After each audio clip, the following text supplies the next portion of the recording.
buenas, mi nombre es Julián Duarte y yo soy escritor, sobre todo poesía, también soy productor audiovisual. Quiero invitarlos a que se acerquen a la Feria del Libro, especialmente al stand de Ediciones Espiral, donde hay muchos autores jóvenes muy buenos, costarricenses, también se encuentran centroamericanos. En realidad yo creo que es una oportunidad para ojear, para que vean también el espacio en México y que cuenten algún libro que los enamore y los apasione y puedan tener un espacio diferente para encontrar lecturas y buscar ideas interesantes. El siguiente poema que voy a leer se llama Living. Viene en el libro La descripción de una casa, que está en el stand de la Editorial Costa Rica. No es para hacer corta promoción, pero todos los libros. Living.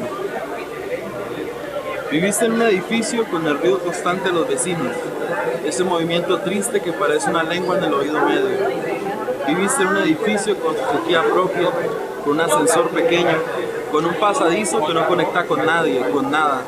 Todos los días la misma puerta, la perilla que activa tantas manos a punto de las lágrimas sobre las colchas. Viviste en un edificio con un solo código postal, con la reproducción de las especies de alguna manera interrumpida. Ese edificio que en su reverso podría estar lleno de cadáveres.